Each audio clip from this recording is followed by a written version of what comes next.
বর্তমান পৃথিবীতে সবথেকে ছোট রাষ্ট্রের খ্যাতি অর্জন করেছে ভাটিকান সিটি। কিন্তু অবাক করার মতো একটি বিষয় হচ্ছে ভাটিকান সিটির থেকেও ছোট রাষ্ট্র রয়েছে, যাকে মাইক্রোনেশন বা অনুরাষ্ট্র বলা হয়। ভাটিকান সিটি আন্তর্জাতিক স্বীকৃতিপ্রাপ্ত একটি ক্ষুদ্র দেশ, যার আয়তন 49 বর্গ কিলোমিটার। কিন্তু পৃথিবীর সব থেকে ছোট এই দেশটি হচ্ছে প্রিন্সিপালিটি অফ সিল্যান্ড।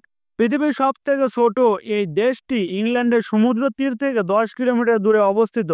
ইংল্যান্ডের উত্তর সাগরে এই রাষ্ট্রটির অবস্থান। ইংরেজি ভাষা প্রচলিত এবং মুদ্রার নাম সিল্যান্ড ডলার। বাইরের দেশে এই মুদ্রা চলে না। জনসংখ্যার দিক থেকেও আরো অবাক করার মধ্যে একটি বিষয় হচ্ছে আমাদের 18 কোটির দেশে, যা হাস্যকর মনে হতে পারে, সিল্যান্ডের বর্তমান জনসংখ্যা মাত্র 27 জন। প্রিন্সিপালিটি অফ সিল্যান্ডের আরেকটি বিষয় হচ্ছে এদের নিজস্ব পতাকা, রাজধানী, পাসপোর্ট, মুদ্রা, রাজা রানী, জনগণ সবকিছুই রয়েছে। এটি আসলে দ্বিতীয় বিশ্বযুদ্ধের সময় ব্যবহৃত একটি সমুদ্র বন্দর। জার্মান সেনাকে ঠেকাতে ব্রিটিশ সেনাবাহিনী এটি বানিয়েছিল, যা পরবর্তীতে পরিত্যক্ত ঘোষণা করা হয়।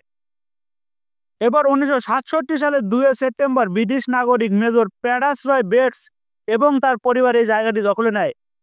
তারপর তারা এটাকে একটি স্বাধীন মাইক্রোরাষ্ট্র হিসেবে ঘোষণা দেয়। এখানে বিভিন্ন সময় বিভিন্ন মানুষ শাসন করেছেন।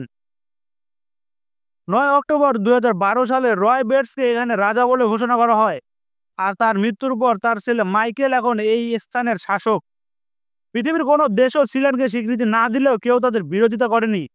মাইক্রোনেশন হিসেবে বিশ্বজুড়ে পরিচিত এই প্রিন্সিপালিটি অফ সিল্যান্ড